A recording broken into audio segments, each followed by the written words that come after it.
Hello, welcome or welcome back to my channel. If you're new here, my name is Mary, and today's video is going to be me recommending books to you based off of iconic albums from my life. I should have told you that I loved you one more time. So I am, full disclosure, stealing this video idea from Kelly over at Velvet Library. She did this like a month ago, and I commented on her video when she did this that I thought it was such a good idea that I was going to do it too. And it took me this long to come up with the albums that I was going to do for this, and then prompts based on those albums and books based on those prompts. Without further ado, let's just jump into the first iconic album. So the first album is actually two, because they both remind me of the same time period of my life of being really little. So I grew up in Texas, but my mom's family is from New Jersey, and my dad's family, or my dad's mom, lived in Eastern Tennessee. So we used to drive every other summer up to New Jersey through Tennessee, and we would stay with my grandma there for I think like a weekend, and then drive the rest of the way up to New Jersey and see all my mom's family. And we'd stay for like 2 weeks, but that's like a 20-something hour drive. And so when I was really little, we used to all listen to like family-friendly books on tape, or my parents had like a couple of CDs, and the ones that really stick out to me from this time period are the Judds like all-time greatest hits, which I think they re-released in 2017, but it's the one that they released a long time ago. That's like their original greatest hits album, because this would have been like the mid to late 90s. And then the other one is the Beatles, I think it's their album One, which is their number one hits. It's like a red CD with a yellow one on it. You might know what I'm talking about, but those are the albums that like remind me of road trips and like being a little kid. And that like really stick out in my memory, and I can still like sing every song from both of those CDs, because that's how often we sort of listen to them, I guess. But for those, the prompt for this one, I said a book that like gives me a lot of nostalgia, and this might be a controversial pick, but I said Looking for Alaska by John Green. This was one of the first YA books that I ever read. I read it in the 4th grade, which if you're in 4th grade, don't read this, you're a little too young.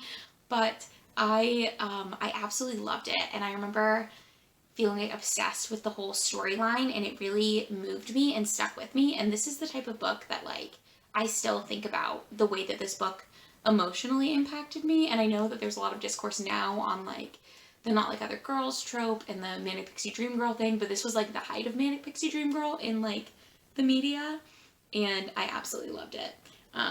So yes, this is definitely a book that I still think of. Lots of like teen angst energy, but I would highly recommend this one still. Speaking of manic pixie dream girl, the next album that I remember like really sticking out to me is the 500 Days of Summer soundtrack, which was like all the rage when I was in junior high, but I'd never seen the film. I didn't see the movie for like 4 years after that. I was obsessed with that soundtrack, and I used to listen to it all the time. And I had it on a burnt mix CD, because I didn't like buy CDs. I don't know, when I was younger, I feel like I was really little when like buying CDs was really big, and so when I was sort of getting into like music and listening to music, MP3 players were all the rage, but iTunes was really expensive, so we used to use LimeWire to illegally download songs, and then like every other time you downloaded something, it would turn out to be that clip of Bill Clinton.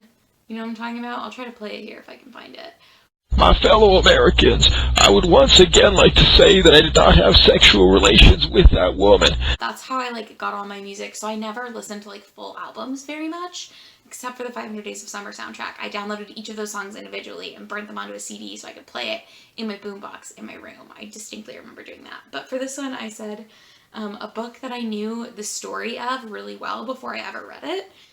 And the first thing I thought of, for some reason, was The Lord of the Rings. So I read these in a weekend vlog this year, and I'll link the vlog somewhere so you can watch that if you're interested. But I'd seen the movie for these probably 100 times each. Not really, probably like at least 10 times each.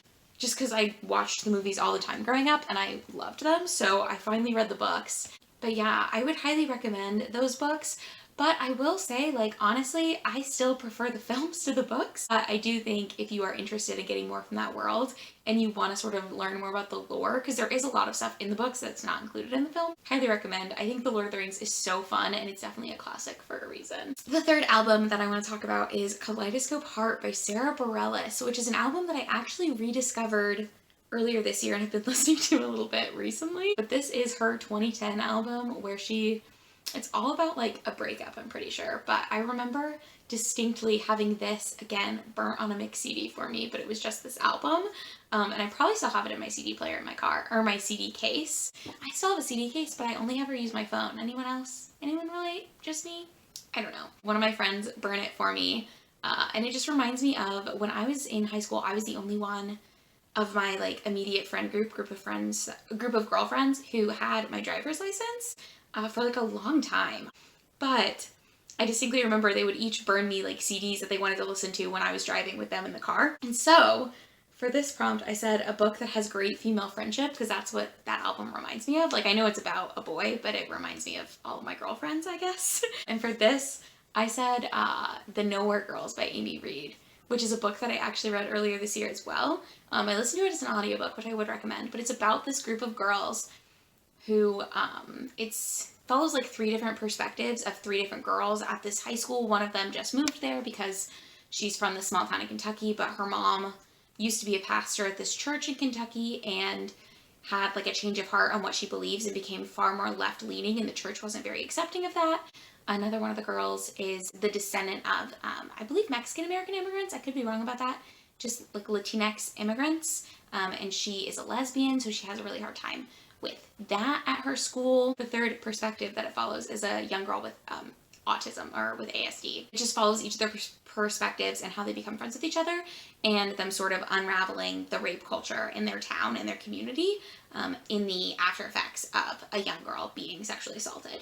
So that book is really good because it's about all of these different girls coming together and joining together, and like it just really is a powerful showcase of what female friendship can do and like girl power in a really like, I don't know, meaningful way. The next album that I said was Electra Heart by Marina, who used to be Marina and the Diamonds, but I believe now she has rebranded to just Marina. Electra Heart came out in 2013. It was one of my favorite albums. It's still one of my favorite albums ever made. Most of these are still albums that I like love. But this album, I went and saw Marina in concert with that same group of girlfriends that I was talking about, but the whole album, she has like different archetypes that she goes through. Like there's the homewrecker, the beauty queen, all of the different like types of women that there are.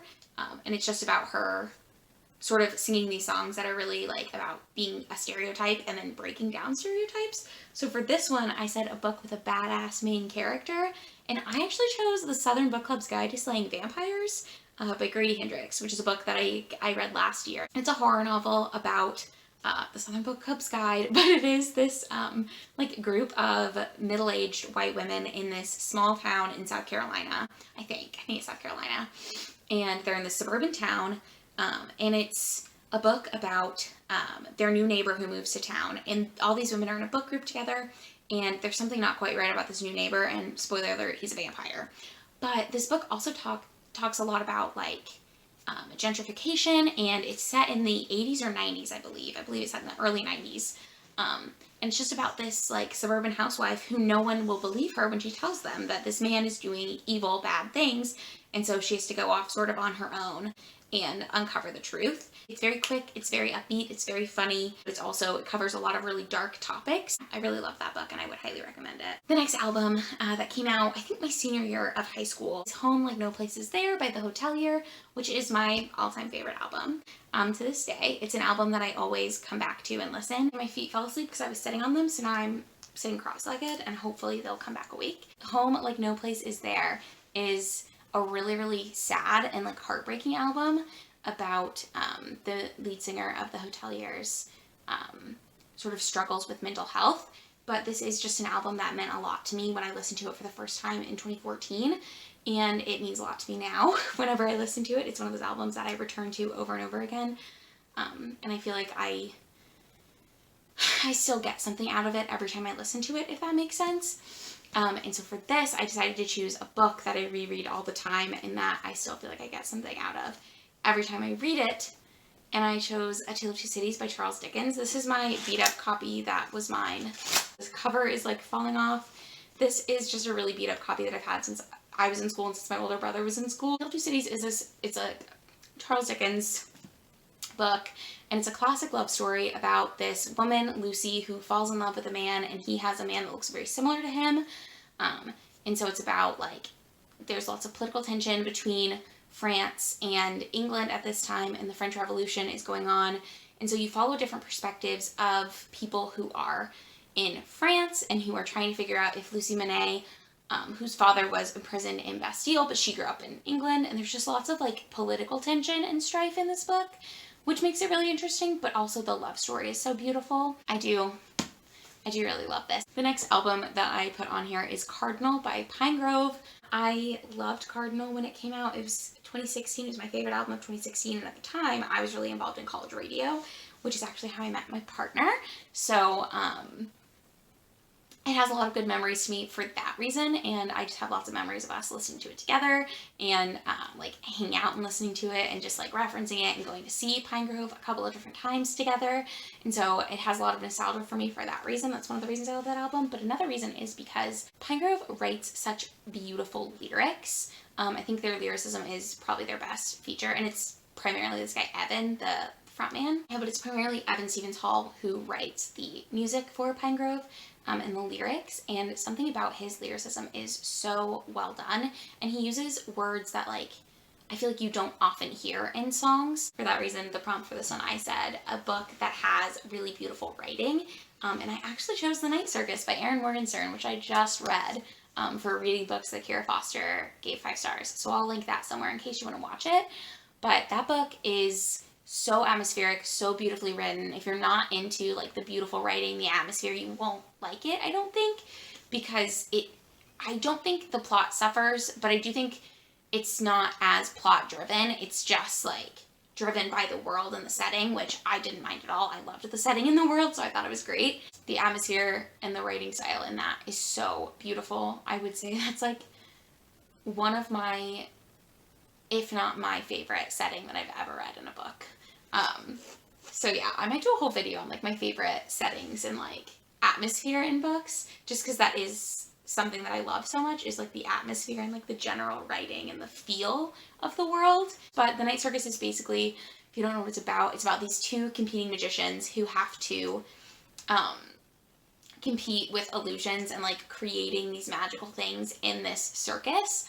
And it also follows perspectives of other people who go to the circus, and it describes in detail, like, the different types of things that you can see at the circus, and it's just so well written, in my opinion. I don't know if you can hear this, but my dog is laying in my bed snoring, so if you can, I'm kind of sorry, but also it's pretty cute. So, and then the last album that I want to talk about is Punisher by Phoebe Bridgers, which came out during 2020, and this album has been the album that I've been listening to nonstop since it dropped. That rhymed, but okay. I knew that this was going to be one of the albums that I talked about, but I was having a really hard time coming up with a prompt for it. I looked up, like, Punisher album themes, and I'll read you what it says. Lyrically, it tackles themes of missed connections, the tension between the inner and outer self, and the lonely ache of watching things end. And so, the prompt that I came up with for that was a book about watching things end, or a book about waiting for the end. And I said 2 books. So again, I'm kind of cheating, but I said 1, The Stand by Stephen King, which is about a pandemic that kills, like, 99.9% of the population, so there's only a small group of people left, and they all are having the same dreams, either of an evil man or a good lady, and they, like, find each other. It's just this, like, 1,200 page book about the end of the world, basically. So I understand if you don't have the mental capacity for that right now. I felt very meta when I was reading it last year. But I said that is something that I definitely recommend. I hate the ending of that book, but I do think it's worth the read just to, like, experience the story. And the other one that I said I'm actually not finished with. I'm only, like, 100 pages in. But this is The Book of M by Peng Shepherd. And this is about the end of the world. But in this world, people's shadows disappear, and then they forget everything. And when you forget everything, you forget that, like, you have to eat, so you starve to death. Or you forget that fire will hurt you, so you light yourself on fire. It's like all sorts of crazy stuff. And we start with this guy, Orlando, and his wife, Max. And Max's shadow has just disappeared, and Orlando is obviously really worried about that.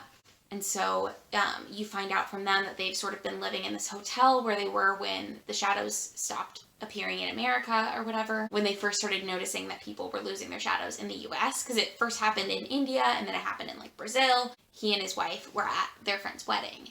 And so he talks about how he and his wife still live in this hotel that the wedding was held in, that they stayed in, where they were when they found out, and it's been like years. And then the other perspective that you follow is, I'm gonna mess up her name. Naz is her short name, but it's short for something, and she is an Iranian woman living in Boston at the time that the shadows disappear. And we don't get her in the same present day as we do Orlando. We get her in real time as the apocalypse is sort of happening. But she was training to be an Olympic archer. So that's all I really know right now. But super fascinating. I'm really interested to see where the book goes. But yeah, I just think it's like an interesting turn on that kind of thing. Because as far as I am right now, you don't know what causes people to lose their shadows. It's just sort of happening. So yes, another book about a character who is sort of watching the world end. But yeah, that is gonna be it for me. Those are the, how many albums was that? I guess 8 albums that I feel like have really defined my life and have meant a lot to me throughout my 25 years on this planet. Let me know in the description box down below what some of your favorite albums are. And if you would like to do the same style of video, obviously I will have Kelly's video linked down below because she did this before me. And so you should check her video out, but I would be interested to see other people doing something like this because I just think it's a really fascinating concept, which is why I made it, because you gotta make the content you want to see. But that's gonna be it for me today. Thank you so much for watching. Please remember to give this video a thumbs up if you enjoyed it. Subscribe to my channel if you would like to see more content from me. I do post 2 videos every week on Sundays and Thursdays, and I will see you in my next one. Bye!